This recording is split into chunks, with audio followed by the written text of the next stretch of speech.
ओम साई राम। अध्याय 9। श्री साईनाथाय नमः। विदा होते समय बाबा की आज्ञा का पालन और अवज्ञा करने के परिणामों के कुछ उदाहरण। भिक्षावृत्ति और उसकी आवश्यकता। भक्तों तरखट कुटुंब के अनुभव। गत अध्याय के अंत में केवल इतना ही संकेत किया गया था कि लौटते समय जिन्होंने बाबा के आदेशों का पालन किया वे सकुशल घर लौटे और जिन्होंने अवज्ञा की उन्हें दुर्घटनाओं का सामना करना पड़ा। इस अध्याय में यह कथन अन्य कई पुष्टिकारक घटनाओं और अन्य विषयों के साथ विस्तार पूर्वक समझाया जाएगा। शिरडी यात्रा की विशेषता। शिरडी यात्रा की एक विशेषता ये थी कि बाबा की आज्ञा के बिना कोई भी शिरडी से प्रस्थान नहीं कर सकता था, और यदि किसी ने किया भी तो मानो उसने अनेक कष्टों को निमंत्रण दे दिया। परंतु यदि किसी को शिरडी छोड़ने की आज्ञा हुई तो फिर वहां उसका ठहरना नहीं हो सकता था। जब भक्तगण लौटने के समय बाबा को प्रणाम करने जाते तो बाबा उन्हें कुछ आदेश दिया करते थे जिनका पालन अति आवश्यक था। यदि इन आदेशों की अवज्ञा कर कोई लौट गया तो निश्चय ही उसे किसी न किसी दुर्घटना का सामना करना पड़ता था। ऐसे कुछ उदाहरण यहाँ दिए जाते हैं। तात्या कोते पाटिल। एक समय तात्या कोते पाटिल तांगे में बैठकर कोपरगांव के बाजार को जा रहे थे। वे शीघ्रता से मस्जिद में आए, बाबा को नमन किया और कहा कि मैं कोपरगांव के बाजार को जा रहा हूँ। बाबा ने कहा, शीघ्रता ना करो, थोड़ा ठहरो। बाजार जाने का विचार छोड़ दो और गांव के बाहर ना जाओ। उनकी उतावली को देखकर बाबा ने कहा, अच्छा कम से कम श्यामा को साथ लेते जाओ। बाबा की आज्ञा की अवहेलना करके उन्होंने तुरंत तांगा आगे बढ़ाया। तांगे के 2 घोड़ों में से एक घोड़ा, जिसका मूल्य लगभग 300 रुपया था, अति चंचल और द्रुतगामी था। रास्ते में सावली विहिर ग्राम पार करने के पश्चात ही वह अधिक वेग से दौड़ने लगा। अकस्मात ही उसकी कमर में मोच आ गई, वह वहीं गिर पड़ा। यद्यपि तात्या को अधिक चोट तो न आई, परंतु उन्हें अपनी साई माँ के आदेशों की स्मृति अवश्य हो आई। एक अन्य अवसर पर कोल्हापुर ग्राम को जाते हुए भी उन्होंने बाबा के आदेशों की अवज्ञा की थी और ऊपर वर्णित घटना के समान ही दुर्घटना का उन्हें सामना करना पड़ा था। एक यूरोपियन महाशय। एक समय बम्बई के एक यूरोपियन महाशय नाना साहिब चांदोरकर से परिचय पत्र प्राप्त कर किसी विशेष कार्य से शिरडी आए। उन्हें एक आलीशान तंबू में ठहराया गया। वे तो बाबा के समक्ष नत होकर कर कमलों का चुंबन करना चाहते थे।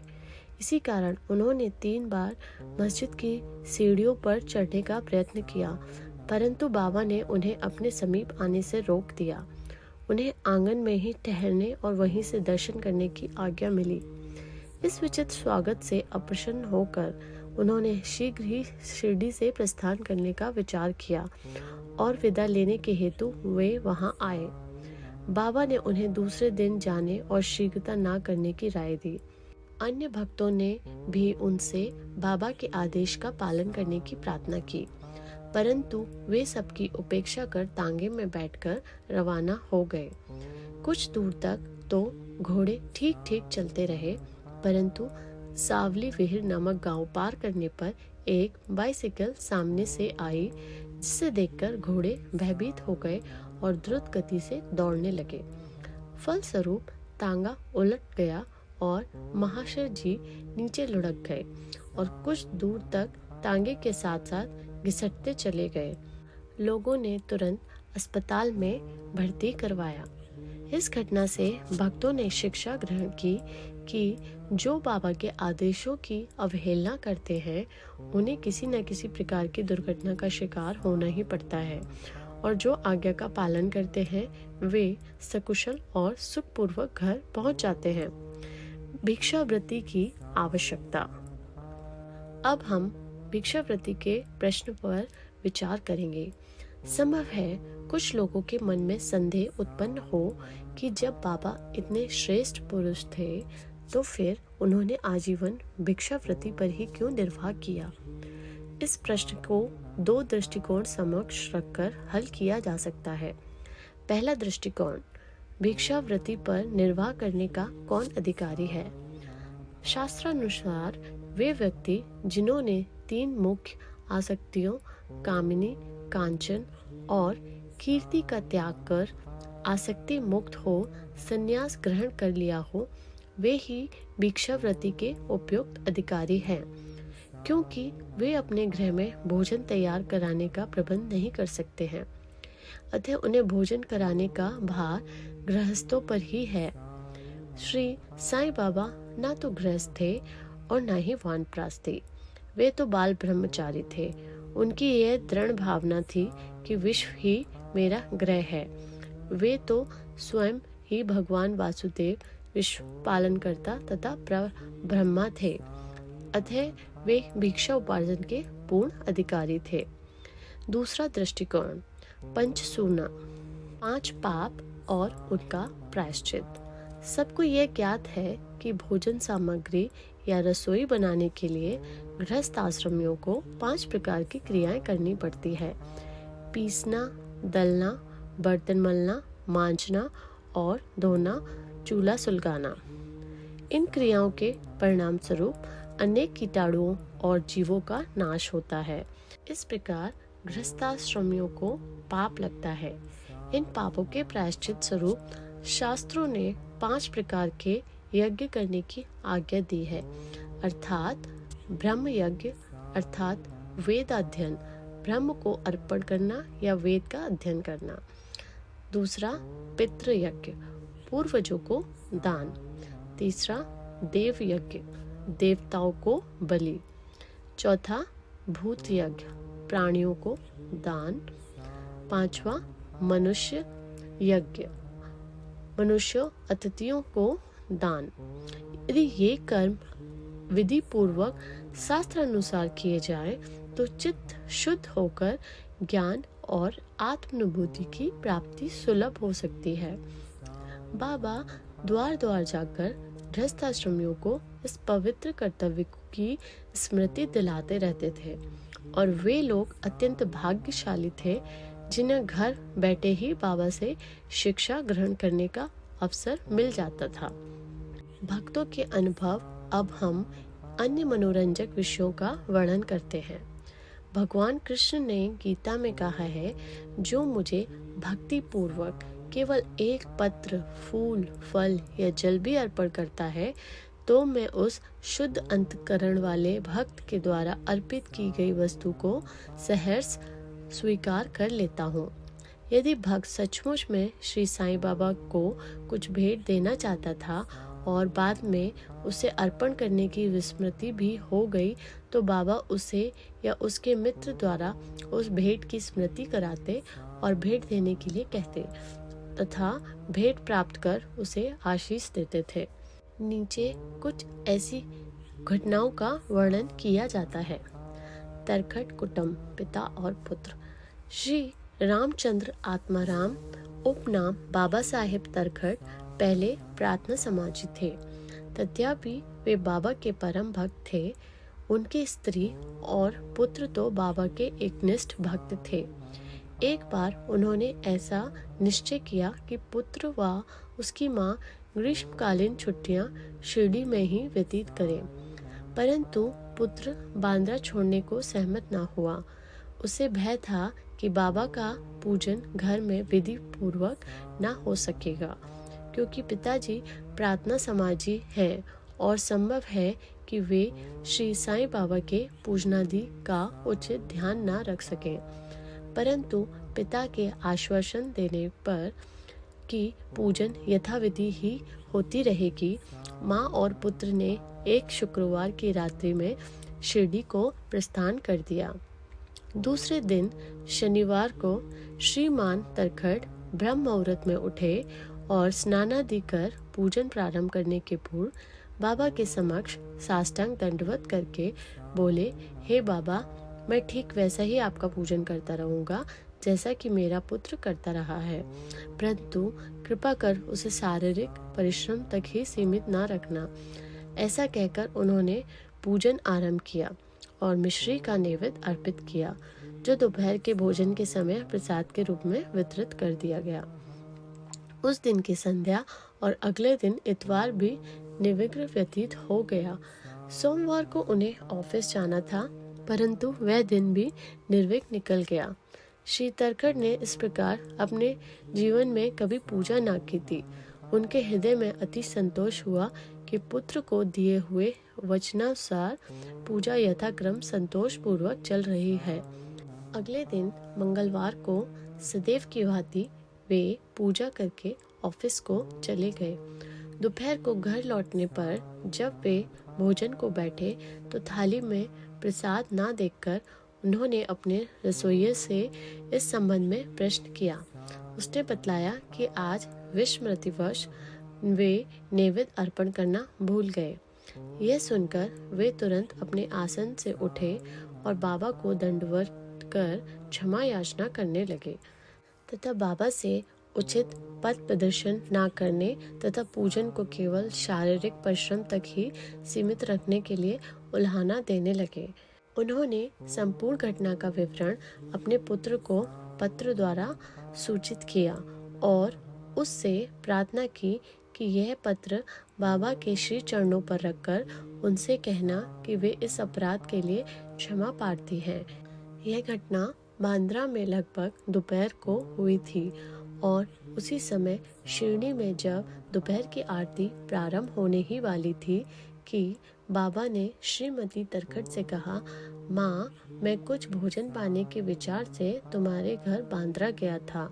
द्वार में ताला लगा देखकर मैंने किसी प्रकार घर में प्रवेश किया, परंतु वहाँ देखा कि भाऊ श्री तरखड़ मेरे लिए कुछ भी खाने को नहीं रख गए हैं, अतः आज मैं भूखा ही लौट आया हूँ। किसी को भी बाबा के वचनों का अभिप्राय समझ में नहीं आया, परंतु उनका पुत्र जो समीप ही खड़ा था सब कुछ समझ गया कि बांद्रा में पूजन में कुछ तो त्रुटि हो गई है, इसीलिए वह बाबा से लौटने की अनुमति मांगने लगा। परंतु बाबा ने आज्ञा ना दी और वहीं पूजन करने का आदेश दिया।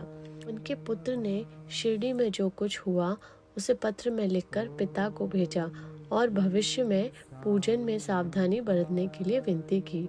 दोनों पत्र डाक द्वारा दूसरे दिन दोनों पक्षों को मिले। क्या यह घटना आश्चर्यपूर्ण नहीं है? श्रीमती तरखड़ एक समय श्रीमती तरखड़ ने 3 वस्तुएं अर्थात भरित भुर्ता यानी मसाला मिश्रित बुना हुआ बैंगन और दही, काचर्या बैंगन के गोल टुकड़े घी में तले हुए और पेड़ा मिठाई बाबा के लिए भेजी। बाबा ने उन्हें किस प्रकार स्वीकार किया इसे अब देखेंगे। बांद्रा के श्री रघुवीर भास्कर पुरंदरे बाबा के परम भक्त थे। एक समय वे शिरडी को जा रहे थे।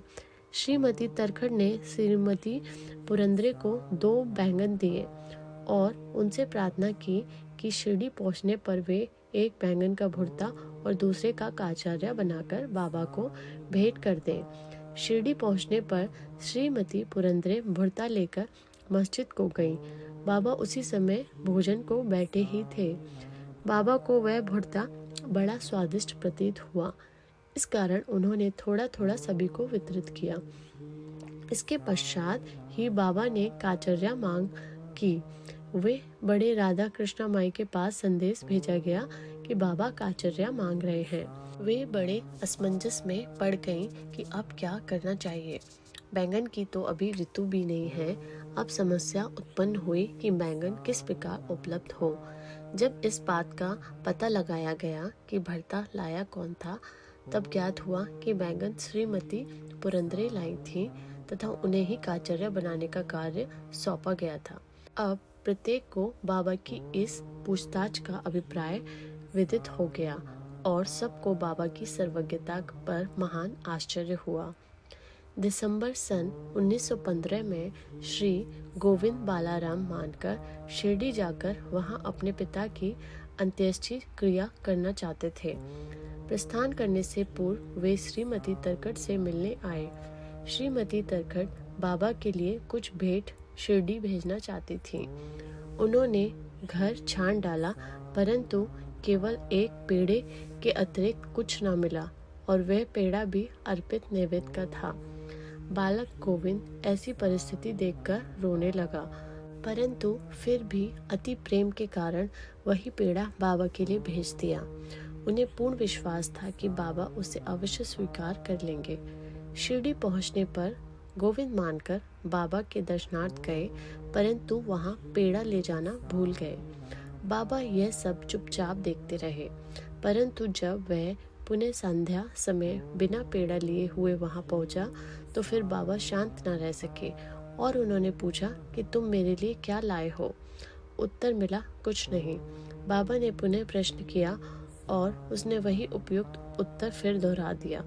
अब बाबा ने स्पष्ट शब्दों में पूछा, क्या तुम्हें माँ श्रीमती तरखट ने चलते समय कुछ मिठाई नहीं दी थी? अब उसे स्मृति हो आई और वह बहुत ही लज्जित हुआ तथा बाबा से क्षमा याचना करने बाबा ने तुरंत ही पेड़ा खा लिया। वह दौड़कर शीघ्र ही वापस गया और पेड़ा लाकर बाबा के सम्मुख रख दिया। बाबा ने तुरंत ही पेड़ा खा लिया।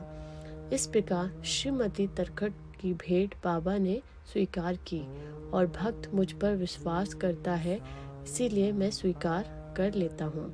यह भगवत वचन सिद्ध हुआ। बाबा का संतोष पूर्वक भोजन। एक समय श्रीमती तरखट शिरडी आई हुई थी। दोपहर का भोजन प्राय तैयार हो चुका था और थालियां परोसी ही जा रही थी कि उसी समय वहां एक भूखा कुत्ता आया और भौंकने लगा। श्रीमती तरखट तुरंत उठी और उन्होंने एक रोटी का एक टुकड़ा कुत्ते को डाल दिया। कुत्ता बड़ी रुचि के साथ उसे खा गया। संध्या के समय जब वे मस्जिद में जाकर बैठी तो बाबा ने उनसे कहा, माँ, आज तुमने बड़े प्रेम से मुझे खिलाया। मेरी भूखी आत्मा को बड़ी सांत्वना मिली है। सदैव ऐसा ही करती रहो, तुम्हें कभी न कभी इसका उत्तम फल अवश्य प्राप्त होगा। इस मस्जिद में बैठकर मैं कभी असत्य नहीं बोलूँगा। सदैव मुझ पर ऐसा ही अनुग्रह करती रहो। पहले भूखों को भोजन कराओ, बाद में तुम भोजन किया करो। इसे अच्छी तरह ध्यान में रखो। बाबा के इस शब्दों का अर्थ उनकी समझ में न आया, इसीलिए उन्होंने प्रश्न किया, भला मैं किस प्रकार भोजन करा सकती हूँ? मैं तो स्वयं दूसरों पर निर्भर हूँ और उन्हें दाम देकर भोजन प्राप्त करती हूँ। बाबा कहने लगे, उस रोटी को ग्रहण कर मेरा हृदय तृप्त हो गया और अभी तक मुझे डकारें आ रही हैं। भोजन करने से पूर्व तुमने जो कुत्ता देखा था और जिसे तुमने रोटी का टुकड़ा दिया था, वह यथार्थ में मेरा ही स्वरूप था और इसी प्रकार अन्य प्राणी, बिल्लियाँ, सूअर, मक्खियाँ, गाय आदि भी मेरे ही स्वरूप हैं। मैं ही अनेकों आकारों में डोल रहा हूँ। जो इन सब प्राणियों में मेरा दर्शन करता है वह मुझे अत्यंत प्रिय है। इसीलिए द्वेष या भेदभाव भूलकर तुम मेरी सेवा किया करो। इस अमृत तुल्य उपदेश को ग्रहण कर वे द्रवित हो गई और उनकी आंखों से अश्रुधारा बहने लगी। गला रुंध गया और उनके हर्ष का परवार ना रहा। शिक्षा। समस्त प्राणियों में ईश्वर दर्शन करो, यही इस अध्याय की शिक्षा है। उपनिषद, गीता और भागवत का यही उपदेश है कि ईशा वास्यमिदं सर्वम। सब प्राणियों में ही ईश्वर का वास है, इसका प्रत्यक्ष अनुभव करो। अध्याय के अंत में बतलाई घटना तथा अन्य अनेक घटनाएं जिनका लिखना अभी शेष है, स्वयं बाबा ने प्रत्यक्ष उदाहरण प्रस्तुत कर दिखाया कि किस प्रकार उपनिषदों की शिक्षा को आचरण में लाना चाहिए। इस प्रकार श्री साईं बाबा शास्त्र ग्रंथों की शिक्षा दिया करते थे। श्री सद्गुरु साईनाथार्पणमस्तु। शुभम भवतु। ओम साई राम।